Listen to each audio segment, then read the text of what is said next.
¿Qué tal? Bienvenidos todos, buenas tardes. Esta es la segunda sesión del Seminario de Introducción a los Temas Espaciales a cargo del maestro Carlos Duarte, quien está listo para iniciar. Adelante, maestro. Muy bien, ¿cómo están todos? Me da mucho gusto que estemos aquí. Vamos a continuar con el segundo módulo del seminario que empezamos ayer sobre introducción a los sistemas espaciales y su aplicación a sistemas CubeSat. Este seminario, como saben ustedes, tiene 3 partes. Ya presentamos la primera parte el día de ayer, y tiene como objetivo proporcionar una visión general de los sistemas espaciales y conocer en detalle el proceso de desarrollo de una misión basada en nanosatélites. Las 3 partes son las siguientes: la que vimos ayer, el ciclo de vida de una misión espacial. Lo que va a ver hoy es la arquitectura de nanosatélites, y mañana veremos consejos para desarrollar tu CubeSat. El día de ayer vimos de manera general todo el ciclo de vida de una misión espacial con objeto de entenderlo y saber a lo que nos enfrentamos en un proyecto espacial desde el principio. En esta ocasión, que vamos a ver arquitectura de nanosatélites, ya vamos a ver en más detalle qué es lo que tiene un nanosatélite por dentro, particularmente un CubeSat, y cuáles son las características de los subsistemas, y sobre todo es importante saber cómo podemos definir sus parámetros de cada uno de nuestros subsistemas para su diseño y adquisición. Esto pues, proviene del proceso de diseño que vimos ayer, en donde empezamos con la definición de la misión, un enunciado de misión, el concepto de operaciones, los requisitos o requerimientos que los vamos haciendo cada vez más específicos, y a partir de la misión pues vamos a llegar a unas especificaciones muy precisas de cuestiones como la cantidad de potencia que requerimos, las temperaturas a las que va a estar nuestro dispositivo, en fin, la cantidad de datos que tenemos que transmitir, subir y bajada. Y entonces, ya una vez teniendo estas especificaciones, podemos proceder a diseñar ya de manera específica los módulos, o bien adquirirlos comercialmente. Entonces, lo que vamos a ver hoy vamos a ver ya de manera muy particular lo que contiene, lo que hay dentro de un nanosatélite y cómo podemos especificar cada uno de estos subsistemas. Esta es la agenda, lo que vamos a ver hoy. Vamos a ver primero tendencias en nanosatélites, o sea, un poco justificar por qué los nanosatélites, y eso pues, muchos de ustedes ya lo saben, por qué están siendo tan exitosos en este momento, pero no vale la pena pues, remarcarlo. Vamos a ver lo que es el estándar CubeSat, que también supongo que muchos de ustedes ya lo conocen, pero es importante pues, conocer qué implica.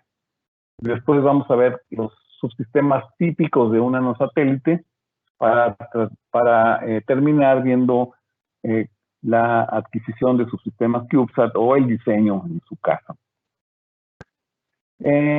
Bueno, los satélites, hay muchas clasificaciones de los satélites. De acuerdo a su tamaño, los satélites se pueden clasificar como satélites grandes, pequeños, microsatélites, mini satélites. Y en esta gráfica, en esta transparencia están viendo ustedes pues una clasificación que no es algo, digamos, conocido, aceptado universalmente, pero pues ya casi todo el mundo lo acepta. Sobre todo la definición de un nanosatélite, que es un dispositivo que pesa entre 1 y 100 y 10 kilogramos. De abajo de 1 kilogramo hablamos de picosatélites. Incluso podemos tener los femtosatélites. Entonces, aquí nos vamos a restringir a ver nanosatélites, y desde luego los microsatélites se clasifican con masas entre 100 y 10 kilogramos, y de 100 kilogramos para arriba hablamos de minisatélites. Entonces, esa es una clasificación en cuanto, o la nomenclatura de los satélites en cuanto a su masa. Ahora, actualmente, como todos sabemos, los nanosatélites están teniendo un auge muy importante. Cada vez hay más proyectos que usan nanosatélites, y esto se debe a muchos factores, entre los que están pues, su bajo costo con respecto a los satélites grandes, su tamaño y simplicidad, debido a que pues, si utilizamos el estándar CubeSat podemos ahorrarnos mucho en diseño, y consecuentemente en menores ciclos de desarrollo. El tiempo para desarrollar un nanosatélite pues, puede ser muy corto, puede ser de meses si tenemos los recursos para hacerlo. El lanzamiento es más barato y más simple, porque sobre todo si utilizamos el estándar CubeSat ya tenemos las interfaces estándar no tenemos que construir una interfaz en el lanzador específica para un satélite determinado. Y otra cosa muy importante, la capacidad para operar en constelaciones. Al tener estas características de poder hacer más satélites, en vez de tener un solo satélite de millones de dólares, podemos tener muchos satélites operando de manera coordinada en red, en una constelación. Y pues lo que más ha estado impulsando el desarrollo de los satélites es el estándar CubeSat. El estándar CubeSat es un estándar que ha marcado el desarrollo espacial desde hace aproximadamente 20 años. El estándar CubeSat empieza hace 20 años, 1999, y vean ustedes aquí, aquí estoy yo con Mario Arriola, que tengo aquí en mis manos un modelo de un nanosatélite de 3 unidades, un CubeSat de 3 unidades de la empresa Planet, que es un nanosatélite denominado DOE, que hace observación de la Tierra. Y vean ustedes, si lo comparamos con este satélite del lado izquierdo, este es el Landsat 8, y vean ustedes, pues, no hay comparación en cuanto a la masa, en cuanto a las dimensiones y el costo, ¿no? Las características del nanosatélite DOP son muy similares a las del Landsat, que no quiere decir que un satélite pequeño sustituya a uno grande, pues nunca lo va a hacer, porque si bien es cierto que puede hacer casi lo mismo, puede tomar fotos, transmitirlas, etcétera. La ventaja de un satélite grande es que, sobre todo de observación de la Tierra, que es el caso de estos satélites, de los dos, toman fotografías, pues en un satélite grande podemos tener mayores aperturas ópticas y por lo tanto tener mayor resolución espacial. O sea, las fotografías que tomemos tienen más definición. Eso no lo podemos eliminar, o sea, eso sí depende del tamaño y bueno, sí, va a haber satélites grandes. No quiere decir que los satélites pequeños desplacen a los chicos, porque hay funciones que tienen, pues, que dependen de las dimensiones. Entonces, en este caso, pero lo importante de esta figura es que vean ustedes, funcionalmente los dos son equivalentes y uno cuesta cientos de millones de dólares, el otro cuesta unos cientos de miles de dólares y tiene una masa de 5 kilogramos o menos. Entonces, esto ha hecho pues que el estándar CubeSat ha hecho que lleguemos a estas aplicaciones tan interesantes, ¿no? Y el estándar CubeSat, ya dije, fue creado en 1999 por un par de profesores de universidades americanas, el doctor Puch y el doctor Bob Twiggs, Jordi Puch y el doctor Twiggs. Uno estaba en Stanford y otro en Cal Poly. Decidieron crear un estándar para propósitos educativos, o sea, para permitir que los alumnos de ingeniería aeroespacial pudieran hacer proyectos pues relativamente no tan costosos, ¿no? Y los pudieran poner en el espacio y desarrollar este estándar. Y pues esto ha sido todo un éxito. El estándar CubeSat ha sido un éxito tremendo porque ha permitido pues crear aplicaciones cada vez más complejas. Lo que empezó como una curiosidad, ¿no? Educativa, está resultando en aplicaciones muy interesantes. Aquí tenemos el estándar CubeSat, tiene que ver con muchas cosas, pero la que más destaca pues son las dimensiones. Un cubo de una unidad o una U es un cubo de 10 por 10 por 10 centímetros aproximadamente, pero puede haber cubos de una unidad y media, de 2, de 3, de 6, de 24, de 12. Entonces, eso permite, este estándar en las dimensiones, pues permite hacer cosas muy interesantes. Sobre todo, permite que el lanzamiento sea más sencillo, que se pueden hacer sistemas de despliegue de lanzamiento desde un vehículo espacial, pues ya estandarizados y no hay que hacerlos específicos para un satélite particular, y muchas otras cosas más. Pero el estándar CubeSat no es exclusivamente se refiere a las dimensiones. Ahorita vamos a ver algunos aspectos que tienen que ver con el estándar CubeSat. Esta gráfica que les muestro aquí representa el número de satélites por año desde que inició el estándar CubeSat hasta la actualidad. Aquí pues vemos que esto está subiendo de manera exponencial, aunque en 2016 hubo una anomalía, no se lanzaron tantos satélites como se esperaba, y aquí en 2020 pues también estamos apenas en mediados de mayo de 2020, pero tal vez por la situación en la que estamos pasando de la pandemia no se logre alcanzar en este año, no lo sé, tener un aumento en el número de satélites lanzados con respecto al año anterior. Vean ustedes que los colores representan las aplicaciones. Siguen dominando las aplicaciones universitarias, que es el color verde, pero vean que cada vez más hay aplicaciones comerciales. Aquí estamos hablando que el año pasado pues hubo más de 100 lanzamientos, como 130 lanzamientos en esta gráfica. Y algunos fueron civiles, algunos militares, pero la gran mayoría siguen siendo universitarios. Y cada vez más, pues estos proyectos son más exitosos, tienen menos fallas.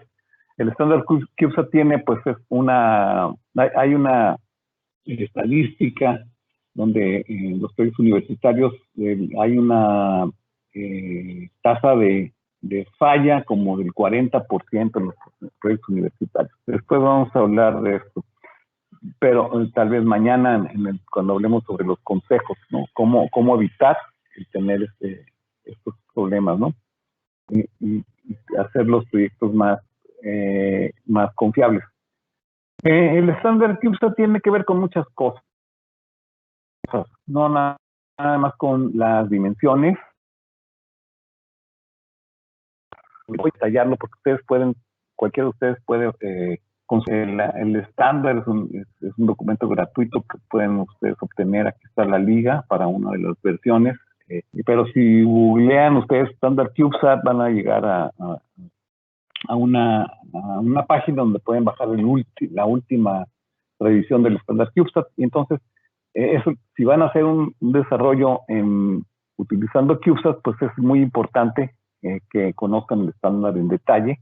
Y bueno, el estándar tiene que ver con cosas como la secuencia de operaciones del estándar, del satélite, mientras esté en el vehículo espacial tiene que estar apagado, tiene que tener unos switches que lo mantengan apagado hasta que no salga del dispensador, etcétera.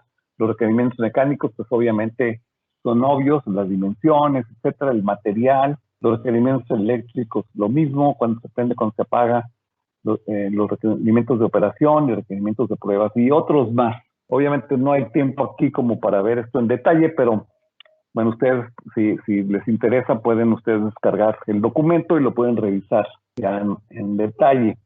Una de las claves del éxito del estándar CubeSat es este aparatito, que es una cajita con un resorte, no es nada más que eso. Se llama el PPOD, que quiere decir poly, por el cal poly, Picosat Orbital Deployer. O sea, es un dispensador, es una cajita con un resorte donde ustedes meten el CubeSat, hasta 3 CubeSats de una unidad en ese dispensador específico, y cuando se abre la puerta, pues el resorte empuja al CubeSat y este sale del vehículo espacial, del lanzador, ¿no? Entonces, el éxito de este dispositivo es muy importante porque permite desacoplar al CubeSat del vehículo de lanzamiento, y eso le da confianza a los lanzadores de que su CubeSat, su satélite, siendo un satélite universitario, pues, que a lo mejor no se construyó bajo estándares de la industria, pudiera poner en riesgo una misión espacial. Entonces, y estos deployers o dispensadores, pues cada lanzador tiene su propio modelo, etcétera. Entonces, cuando ustedes contraten el servicio de lanzamiento, les pueden decir, bueno, te voy a cobrar, tienes tú tu deployer, porque incluso ustedes lo pueden desarrollar y llevárselo al lanzador, siempre y cuando cumpla con la especificación, o bien que el lanzador lo ponga, ¿no? Entonces, y esto es un éxito, esta es una clave del éxito para los nanosatélites tipo CubeSat. Y pues en resumen, el estándar CubeSat facilita la integración de sistemas espaciales porque al ser un estándar, permite la interoperabilidad de subsistemas de diferentes proveedores. Eso es gran importante. Entonces, desde que se desarrolló el estándar CubeSat hace 20 años, pues han surgido muchísimos proveedores que proporcionan subsistemas, como vamos a ver más adelante. Hay una gran cantidad de proveedores, y entonces al adherirse al estándar, los subsistemas son interoperables. Pues, en teoría, pueden ustedes cambiar una tarjeta de un proveedor por otra, y eso facilita la integración de sistemas espaciales. Y aquí les voy a pasar un video muy rápido de... perdón, se fue para... un video muy rápido de la NASA, en donde, ya lo están viendo, este video es una animación de una misión que tiene programada la NASA para 2021. La está posponiendo ya varios años ahora con esta situación, a lo mejor la pospone más, no lo sabemos. Es una misión donde va a lanzar la cápsula Orión,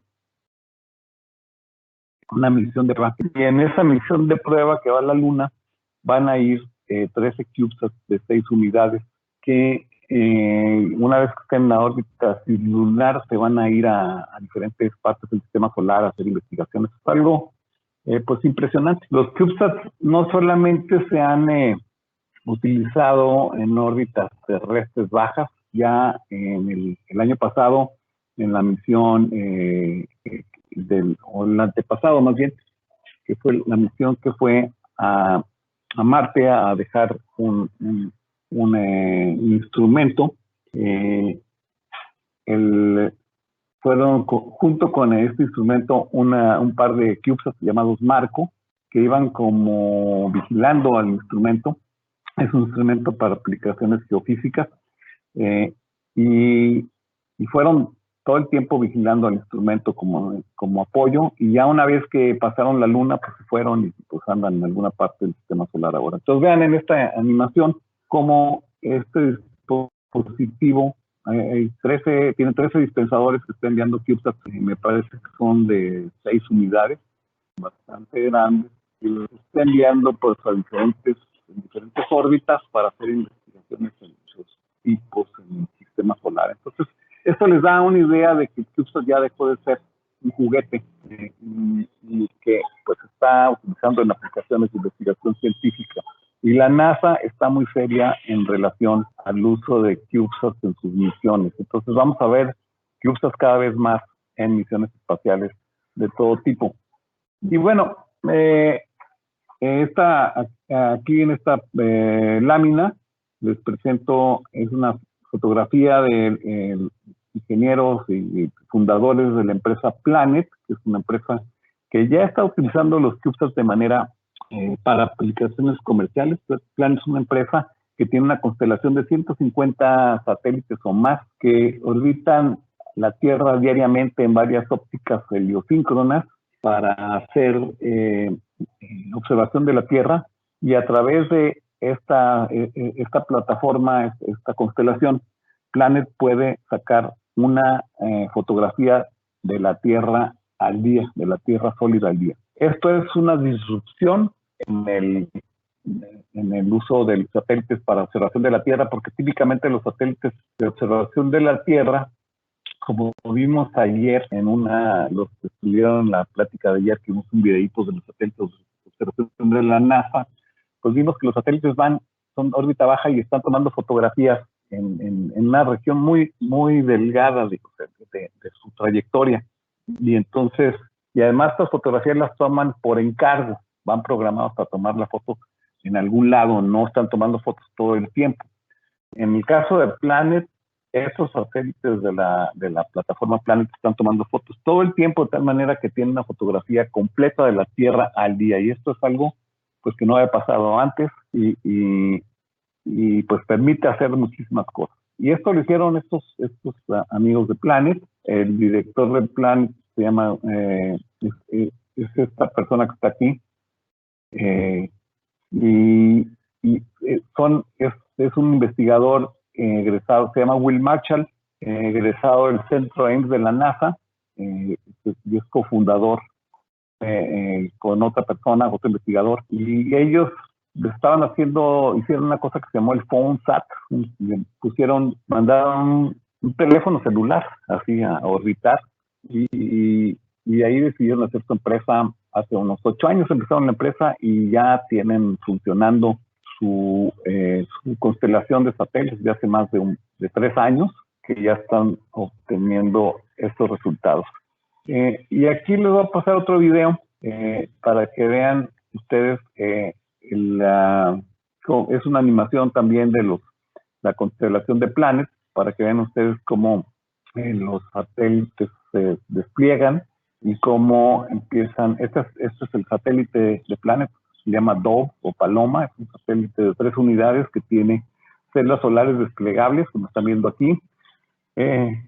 Todo el hueco del satélite de las 3 unidades es un telescopio, es para la cámara que está acá arriba, y la electrónica está en este botecito así como lata de atún que está acá arriba. Esto es impresionante, aquí tiene toda la electrónica. Las baterías van por los rieles, por los bordes de afuera, y el radio está enfrente.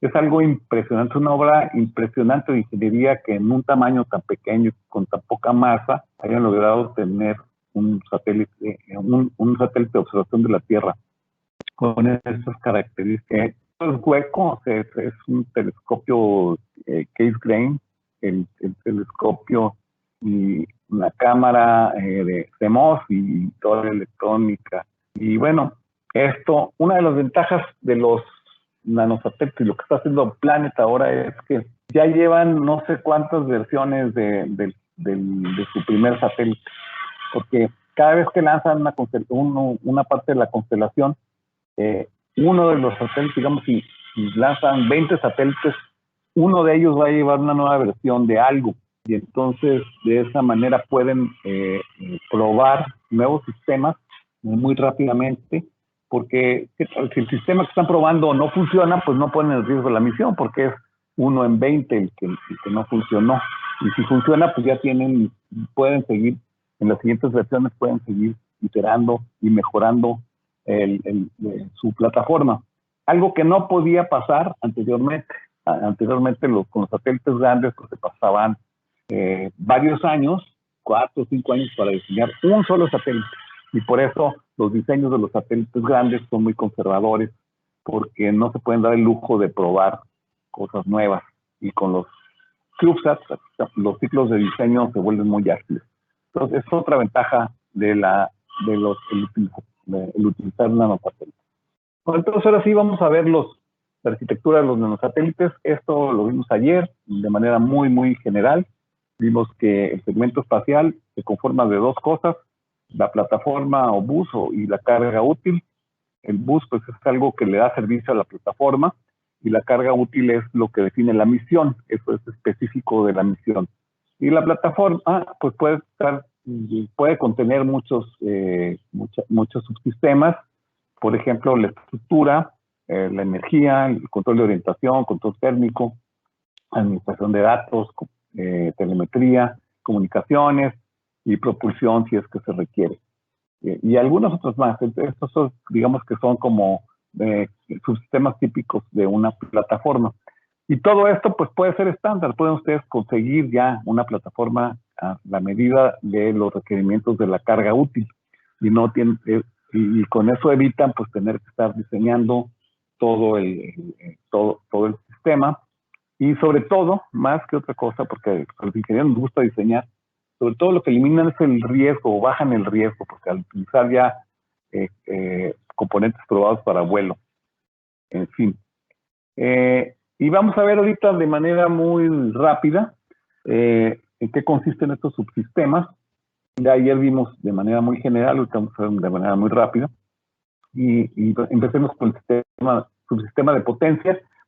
El subsistema de potencia es uno de los más importantes de un nanosatélite de CubeSat, porque es el que alimenta todo lo demás. Entonces, este subsistema pues, tiene que ser muy confiable, porque si no hay potencia, pues no hay visión.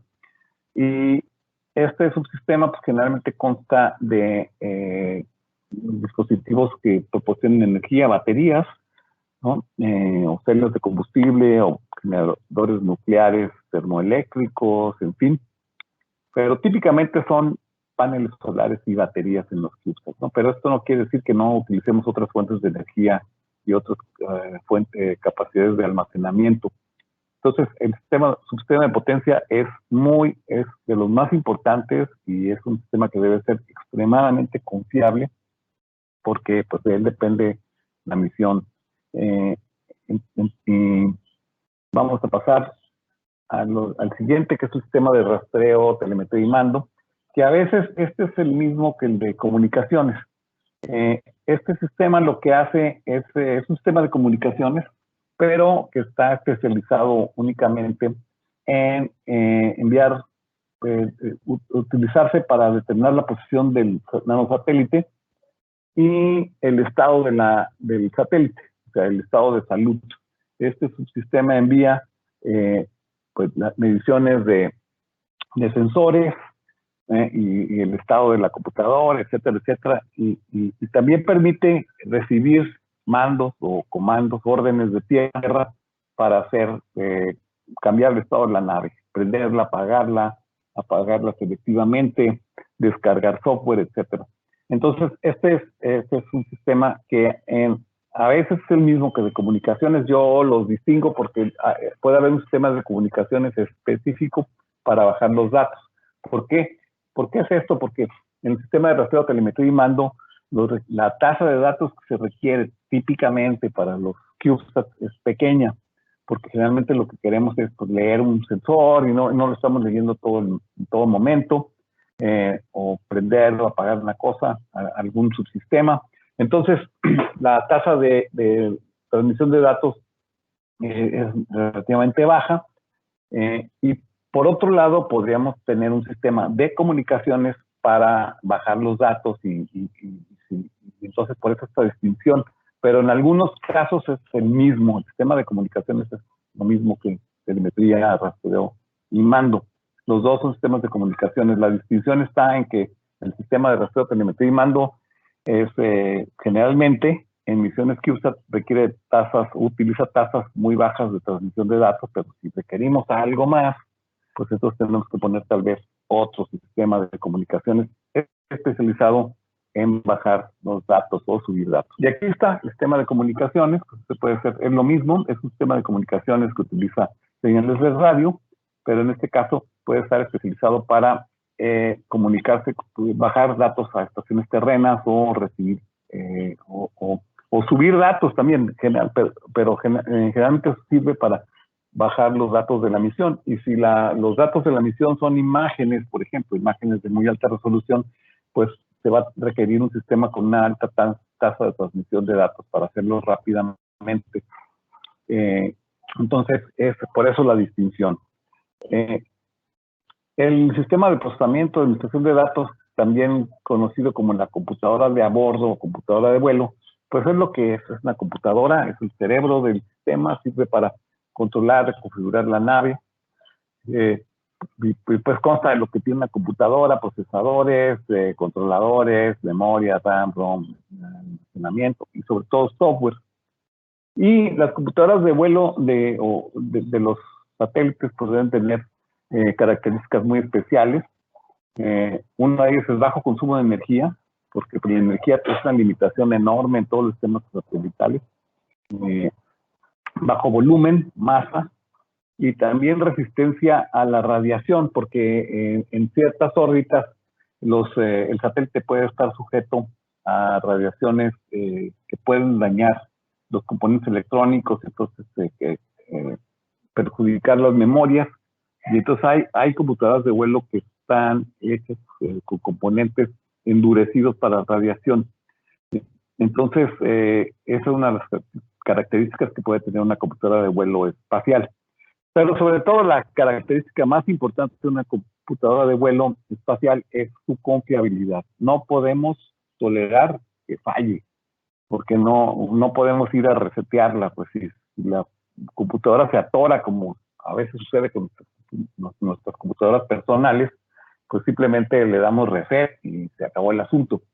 Pero en una aplicación espacial, pues nadie va a ir a resetear la computadora, entonces la confiabilidad de la computadora tiene que ser excepcional, tiene que ser tolerante a fallas, y eso lo vamos a ver un ratito más en lo que se refiere al software, que es un elemento que va acoplado a la computadora de vuelo. El sistema de control de orientación es un sistema muy importante, ya vimos, requiere para apuntar el satélite a una componente en una dirección específica. Esto puede ser una antena, puede ser una cámara, y esta orientación se puede obtener respecto a diferentes referencias como estrellas, la Tierra, el campo magnético de la Tierra o el Sol, y puede ser activo, pasivo o una combinación de ambos. Los controles pasivos, por ejemplo, son los que utilizan el campo magnético de la Tierra y utilizan pues, solenoides básicamente que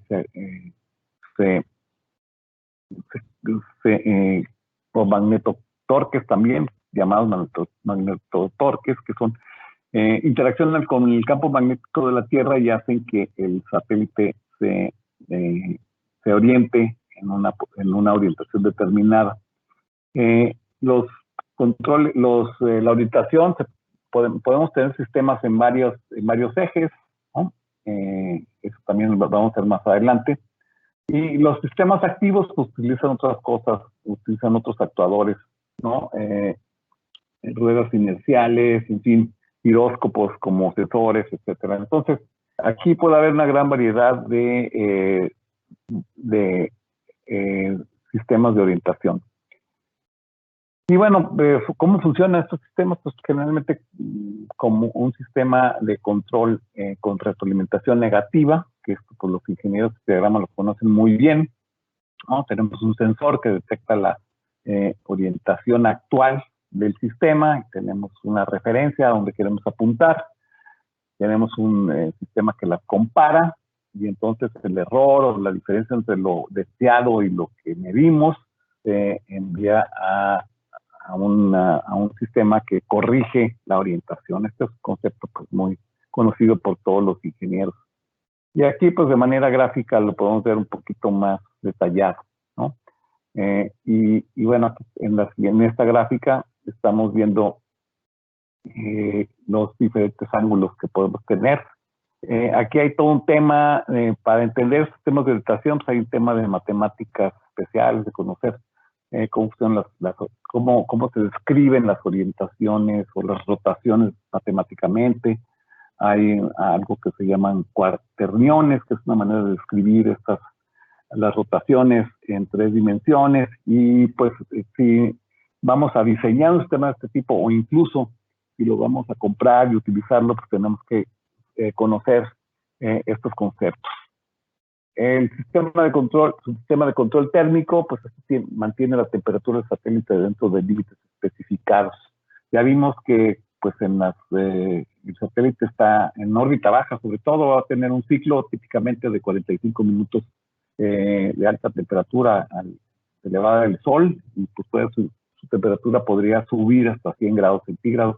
y en la sombra podría bajar también hasta menos 100, menos 50 grados centígrados. Entonces, el sistema de control térmico lo que pretende es mantener una temperatura dentro del satélite, una temperatura dentro de rangos de operación previamente establecidos para no destruir los componentes. Entonces, los sistemas de control térmico pueden ser de muchos tipos, pueden ser pasivos, activos también, y pueden utilizar calentadores, resistencias. Sobre todo, una de las cosas que se tienen que cuidar mucho en los nanosatélites es la temperatura de las baterías, porque si las baterías bajan demasiado su temperatura, se congelan y ya no funcionan. Entonces, en algunos casos hay que tener baterías que las calienten, las mantengan a una temperatura determinada. Pero puede haber otros componentes igual que tengan requerimientos de estar en una temperatura estable o dentro de un cierto rango de temperaturas, y para eso necesitamos un control térmico. El control térmico, bueno, se da por transferencia de calor típicamente, y no voy a meter en estos datos, hablar de la transferencia de calor. Generalmente en el espacio se da transferencia de calor por dos métodos: el método de conducción, modelado a partir de la ecuación de Fourier, que pueden ver ustedes aquí, y la radiación a través de la ecuación de Stefan Boltzmann. En el espacio, como no hay fluidos, no hay aire, como en la atmósfera, no hay convección. Entonces, eso representa una dificultad en los sistemas de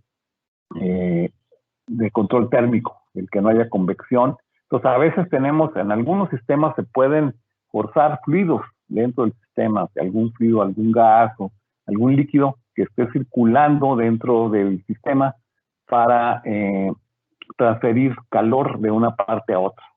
Entonces, y todo esto pues es todo un tema de ingeniería que tendrán ustedes que ver, por lo menos entender el proceso para poder asegurarse de que su sistema va a funcionar en un rango de temperaturas adecuado.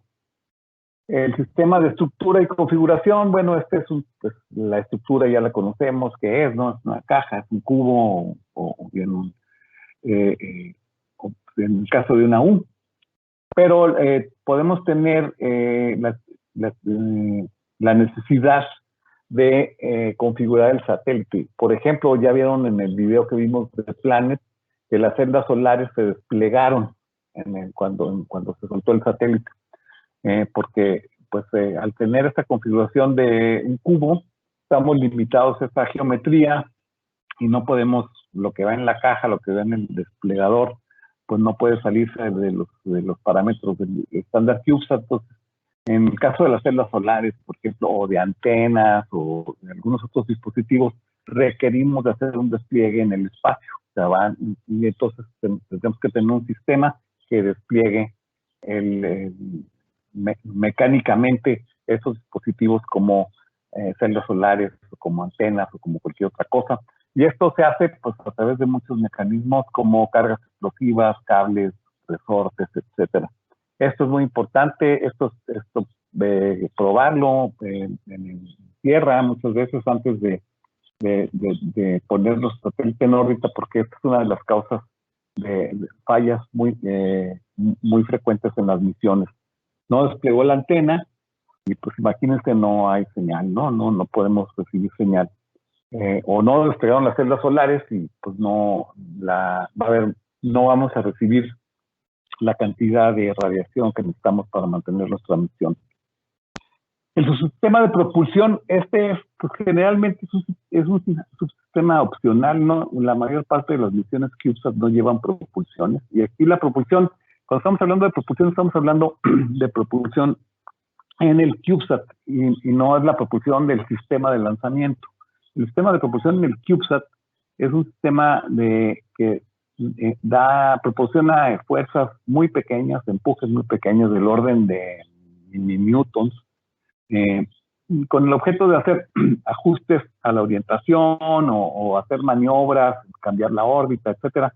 Entonces, esos sistemas de propulsión se refieren a esto y pueden ser de varios tipos, entre ellos química, o eléctrica, a través de lanzar iones a muy alta velocidad, podemos producir pequeños empujes, o también gas, por ejemplo, o sea, como las cápsulas de gas de dióxido de carbono que se utilizan para algunas pistolas de municiones, pues puede ser algo así.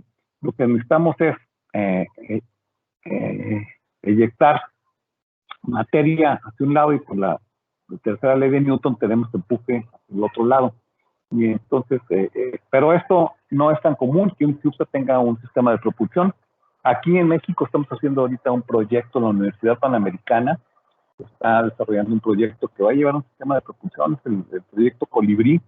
Se está desarrollando un nanosatélite, el nanosatélite Pacal de 3 unidades que tiene una misión científica muy interesante para determinar medir la densidad de la atmósfera en alturas donde va a estar el CubeSat y hacer modelos de la atmósfera más precisos. Y este sistema sí va a utilizar 3 propulsores eléctricos para hacer este experimento. Es algo fascinante. Y aquí, pues, yo les deseo mucho éxito a los colegas de la UP, porque pues están dando un salto muy grande con un sistema, con una misión tan interesante. Bueno, ya vimos los subsistemas, puede haber otros, pero estos son los sistemas pues, más comunes de los CubeSats. Pero entonces con esto, los subsistemas en sí pues no hacen un satélite, ¿no? Porque un sistema, ¿qué es? Pues un sistema es una colección de subsistemas o cosas interconectados entre sí, ¿no? Que interaccionan entre sí para un propósito determinado. Entonces los subsistemas de manera aislada no forman un sistema, son un conjunto de cosas. Entonces necesitamos conectarlos. ¿Y con qué los conectamos? Bueno, pues a través de muchas cosas. Por ejemplo, hay la conexión eléctrica, pues se da, hay un estándar que es el PC104, que se utiliza mucho en sistemas embebidos, que pues ha pasado mucho, ha emigrado a la cuestión de los CubeSats, y es este conector de 104 pines, donde pueden pasar ahí pues la alimentación eléctrica, etcétera, señales, etcétera, ¿no? Entonces, esto es importante poder interconectar los subsistemas. Pero también requerimos de subsistemas de comunicación y protocolos que manden señales, no únicamente establezcan o envíen voltajes, sino que manden señales. Y esto se hace a través de diferentes de buses de comunicaciones, generalmente seriales, y el más popular es el I²C, pero hay otros como el UART, el CAN, el USB, y en una computadora de vuelo, generalmente los sistemas comerciales tienen casi todos estos, y se pueden tener incluso redundancias, o sea, se pueden utilizar varios sistemas de comunicaciones, porque si falla uno, pues tenemos alguna alternativa. Y es ahí, a través de estos sistemas seriales de comunicaciones, que los módulos se conectan. Estos módulos se pueden conectar en varias topologías. Pueden ser como pues, una topología de estrella, donde la computadora de vuelo es el centro y se comunica con cada uno de los otros subsistemas, o puede ser anillo, o pueden estar todos conectados, todos contra todos. Eso ya depende pues, del diseño del CubeSat.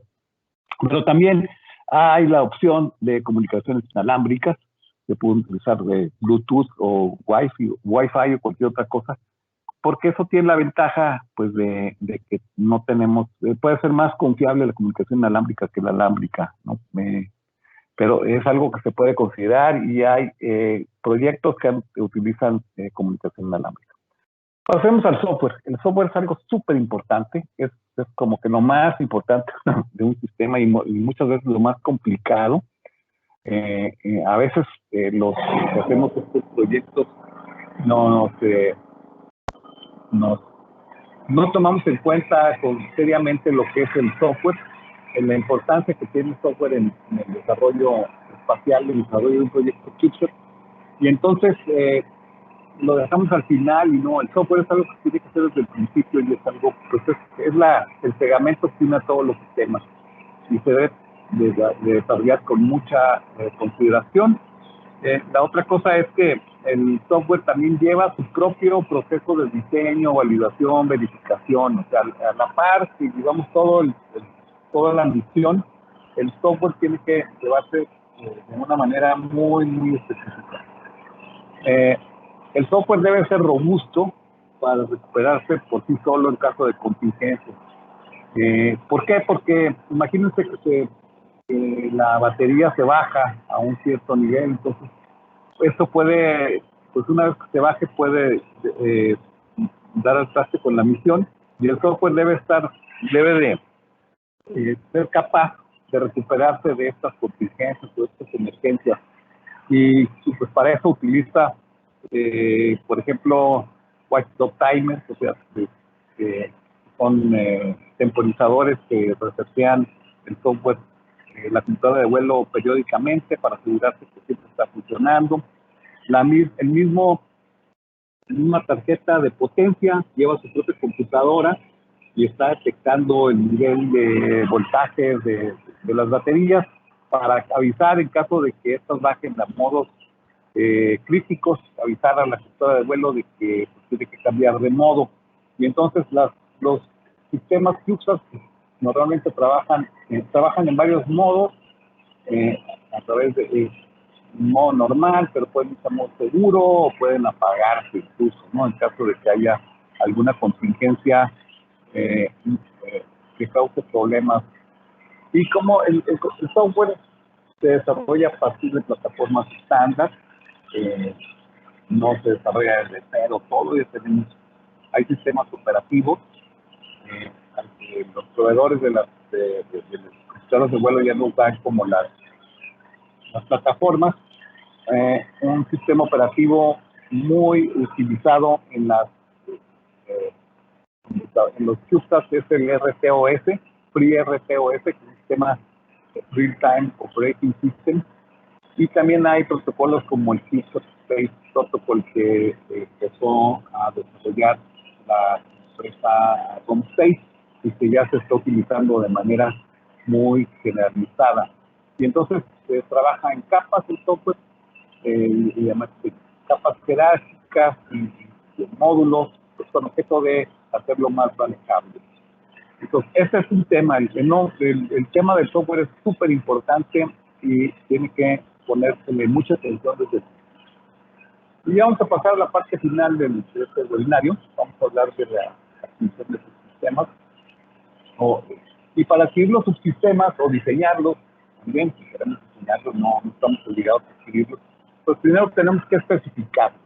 Y lo que voy a ver a continuación es qué parámetros son los que generalmente se toman en cuenta para especificar los subsistemas. Pero para empezar les voy a comentar aquí de los diferentes módulos, qué tanto estos módulos son únicos y qué tanto pueden ser reemplazados de manera genérica. Y esta tabla, pues vemos aquí, el número 1, entre mayor sea el número, quiere decir que pues el subsistema es genérico, y entre más chico el número, quiere decir que es único. Entonces tenemos aquí del 1 al 5, la carga útil pues, es única, porque cada misión es única. El software es único también. El control térmico, pues ya es un poco más genérico y depende mucho de la carga útil. Pero ya de ahí en adelante, se fija, pues ya, ya ustedes pueden intercambiar módulos de proveedores, incluso ya no tenemos, ya no podemos ser más genéricos en la obtención de selección de estos módulos.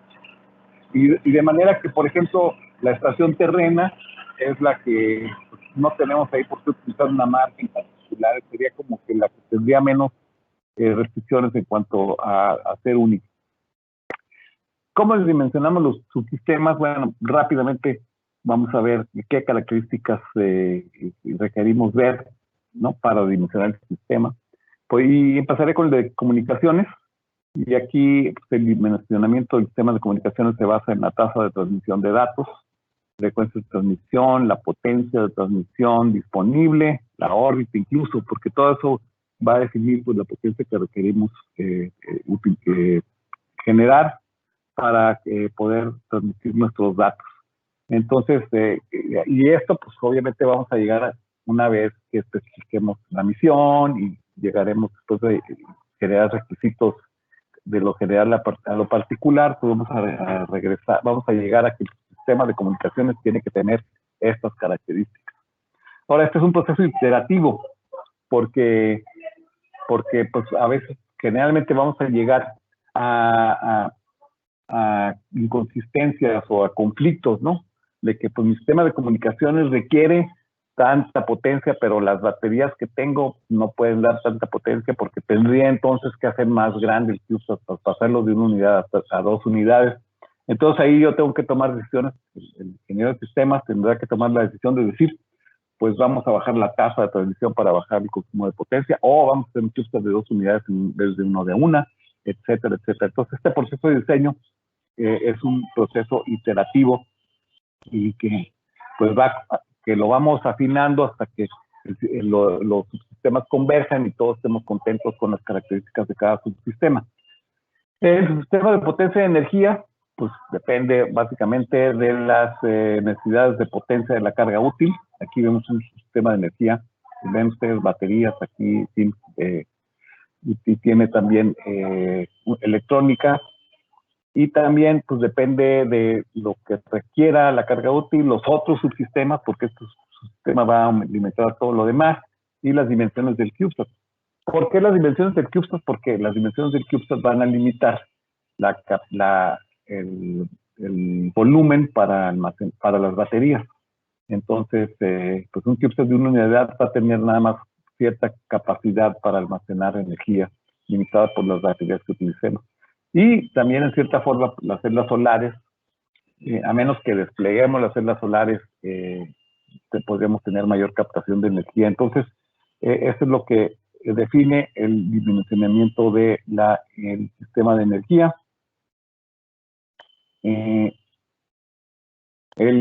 control de la orientación, el dimensionamiento depende del número de ejes a ser controlados. No necesariamente en todos los casos vamos a controlar los 3 ejes. Podemos estar conformes nada más con controlar uno, pero también otra característica es la precisión y velocidad de respuesta, o sea, con qué precisión queremos apuntar 1 grado o 2 grados, o sea, cuál es el error que podemos tolerar, 0.1 grado, qué sé yo, y también la velocidad de respuesta. Y también los requisitos en caso de que tengamos que hacer maniobras y las perturbaciones a las que esté expuesto el sistema. Entonces, es un sistema. El sistema de apuntamiento, de control del apuntamiento, es un sistema más, pues que requiere de mucha atención. El de propulsión, si es que existe, pues depende de las maniobras que queramos hacer.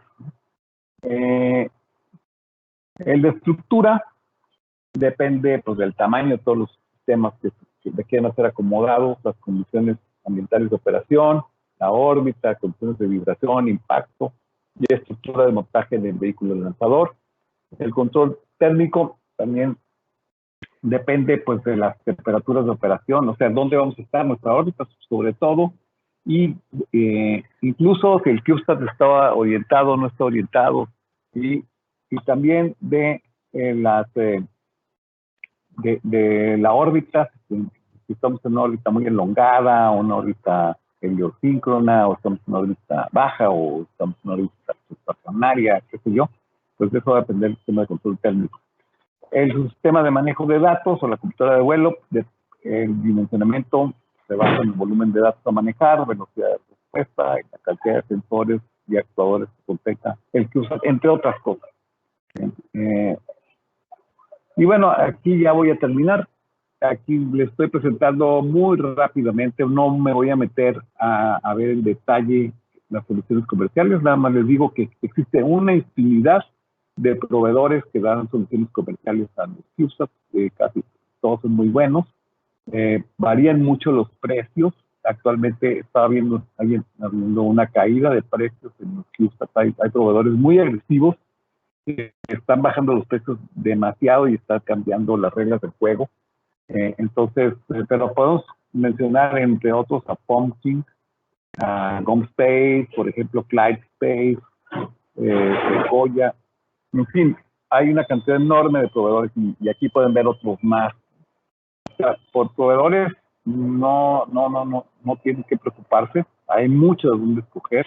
Entonces ustedes pueden ver, pues al escoger un proveedor, tienen ustedes que ver muchas cosas, ¿no? La calidad, la reputación, si lo que están comprando es, ya tiene herencia de vuelo, es decir, ya voló o no, en fin, ¿no?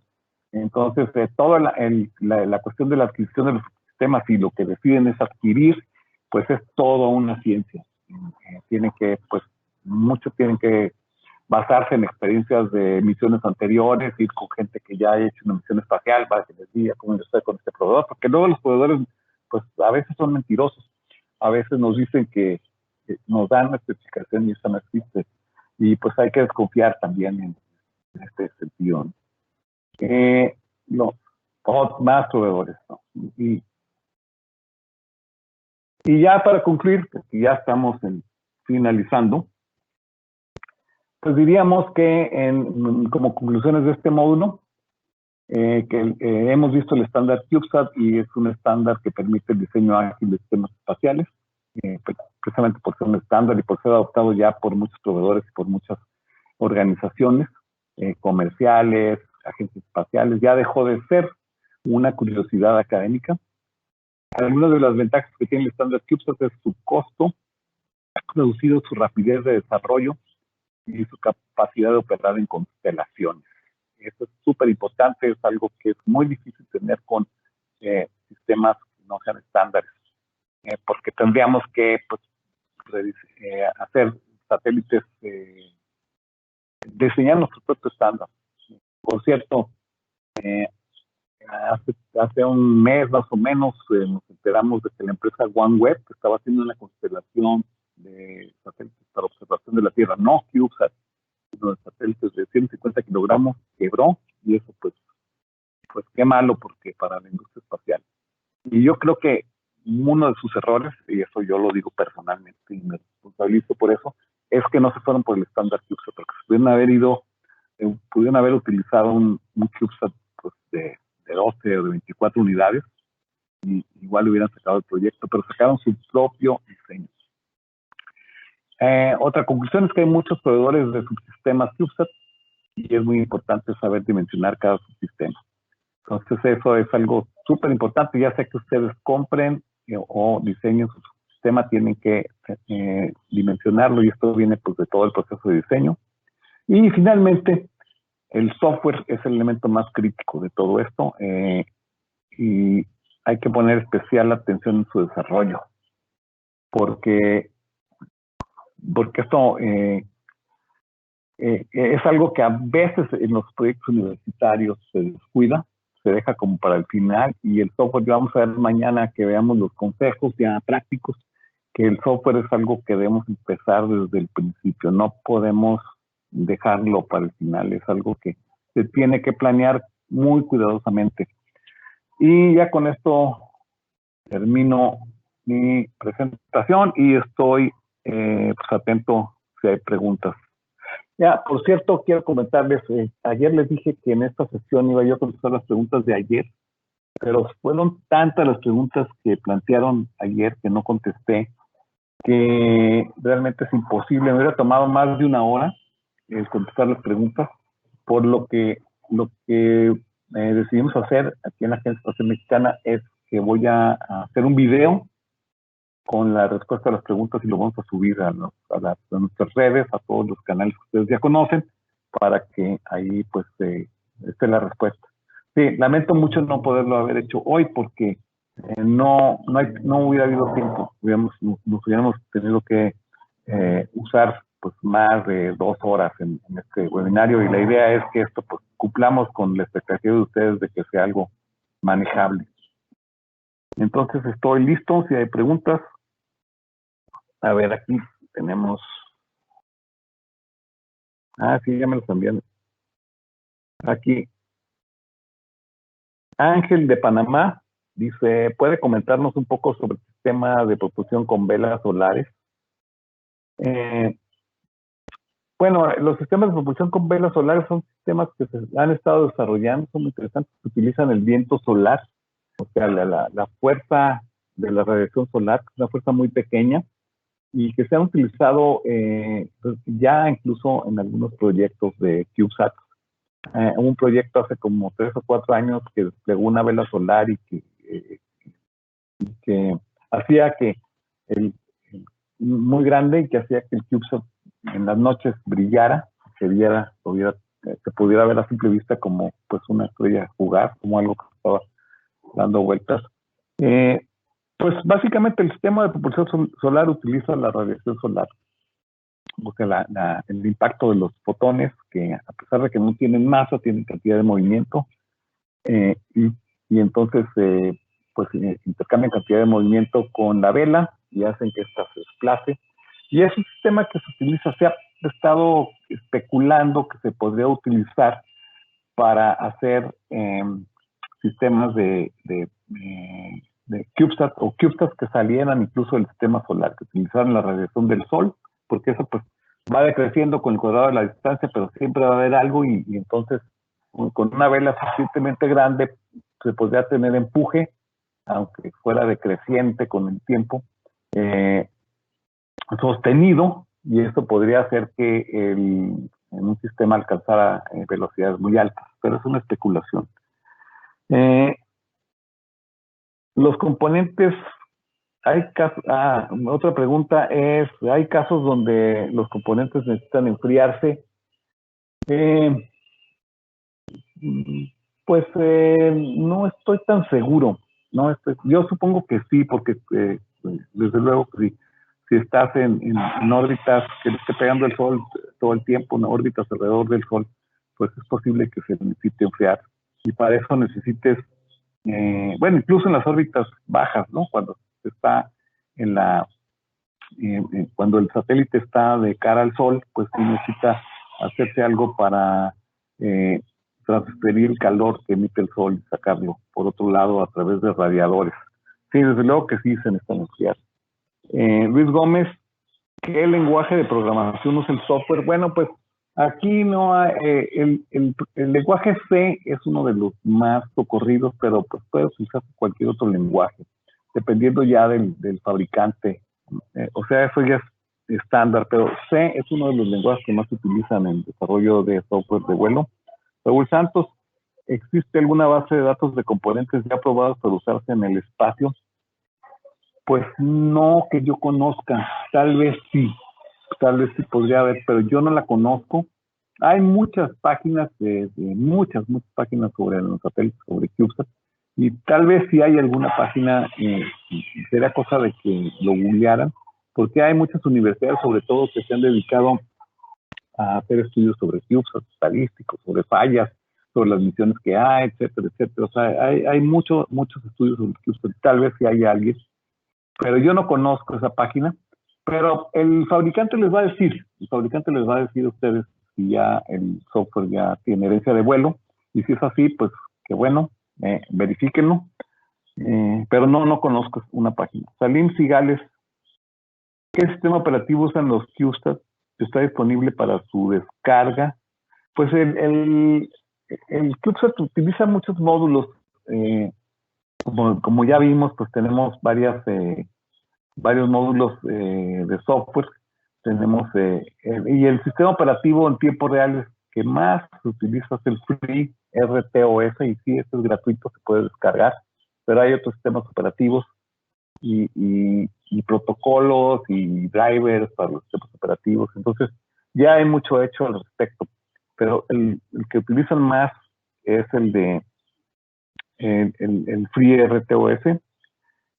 José Leonardo Quiñones, ¿en qué consiste la propulsión eléctrica? Bueno, la propulsión eléctrica es un tipo de propulsión en la que se utilizan iones, es decir, partículas cargadas y campos eléctricos de muy altos voltajes para acelerar estas partículas. Y todas estas partículas, a pesar de que tienen muy poca masa, si salen expelidas a velocidades muy altas, pues pueden proporcionar cierta cantidad de movimiento, y eso se traduce en empuje, que los empujes que dan estos propulsores son del orden de milinewtons, o sea, es un empuje bastante. Si consideramos que un newton es más o menos como la 10ª parte de un kilogramo fuerza, pues es bastante pequeño este empuje. Estamos hablando de menos de gramos, décimas de gramos, pero son suficientes para hacer en el espacio.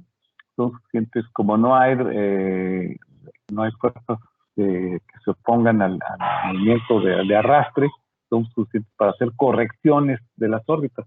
Estos propulsores eléctricos se utilizan mucho en los satélites geoestacionarios de comunicaciones, que tienen que estar corrigiendo su órbita periódicamente porque tienden a derivar, tienden a salirse de su órbita por las interacciones con el Sol, sobre todo, porque su órbita inclinada con respecto al plano de la eclíptica, y entonces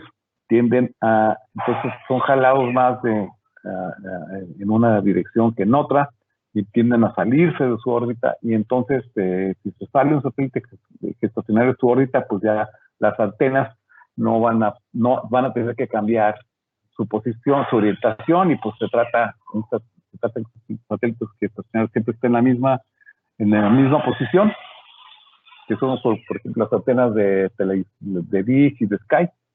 Entonces estos satélites corrigen su órbita producida por perturbaciones por otros cuerpos celestes, etcétera, con sistemas de propulsión eléctrica. Y estos sistemas de propulsión eléctrica son esto que dije, son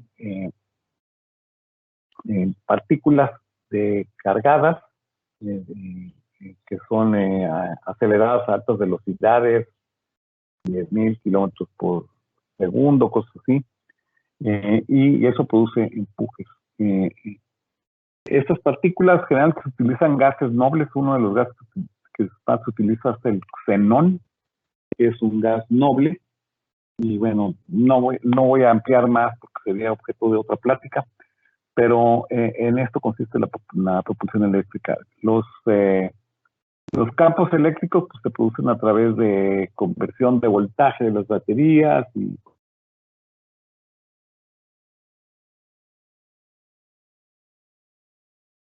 para tener y entonces a estos voltajes podemos acelerar las partículas. ¿Cómo andamos de tiempo? Les estoy preguntando aquí a mis colegas porque todavía hay algunas preguntas. Puedo contestarlas así rápidamente. Ángel Panamá, ¿cómo prevé el desarrollo futuro del estándar Pocket Cube? Pues no sé, el Pocket Cube es un estándar interesante que es como un CubeSat pero más pequeño, o sea, tiene dimensiones de 5 por 5 por 5 la unidad, entonces pues es mucho menos volumen, es un octavo del volumen de un CubeSat normal.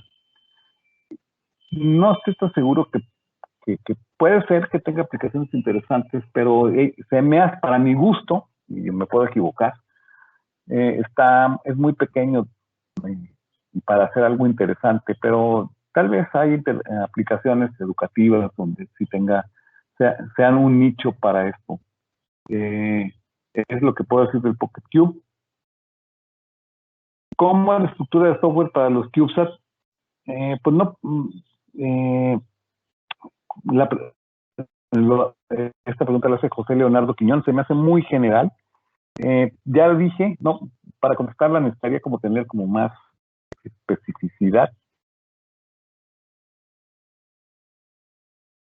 Pues es exactamente por capas, es una capa que está directamente con el hardware y luego después capas de drivers que tienen que ver, manejar, digamos, lo físico y después arriba middleware y protocolos de comunicaciones, etcétera.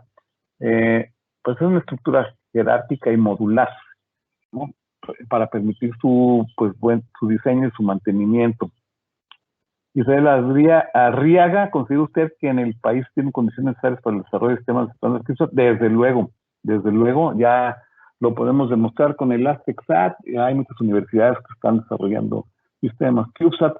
La Universidad Panamericana que ya mencioné va muy avanzada en el proyecto Colibrí, y desde luego en México tenemos todo para hacer sistemas espaciales, cosa nada más de que nos decidamos.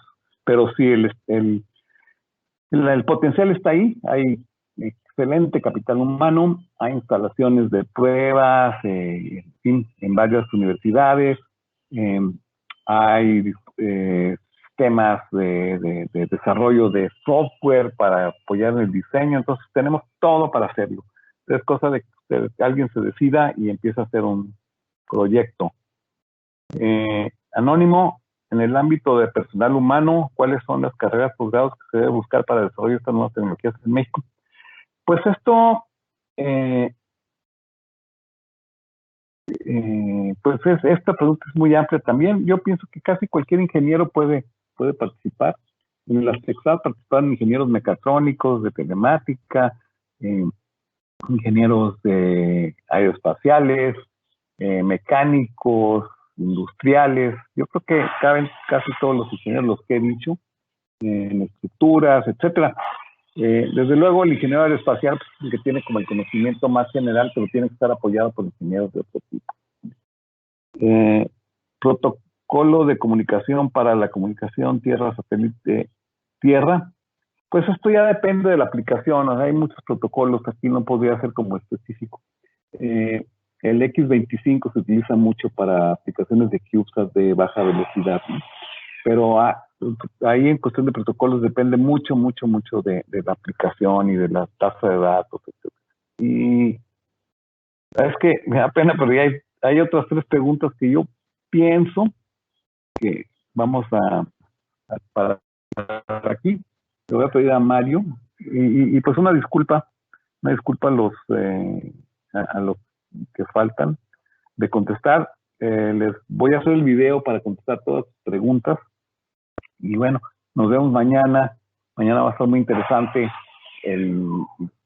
la plática porque vamos a hablar ya de cosas muy prácticas, de cómo desarrollar una misión espacial y cosas que tienen que tener mucho cuidado y tienen que poner mucha atención y sobre todo pues no confiarse. Cosas como que dejar hasta el último lo de la estación terrena es algo catastrófico. Entonces, pero no les adelanto más. Nos vemos mañana para la tercera parte de este webinario. Muchas gracias a todos.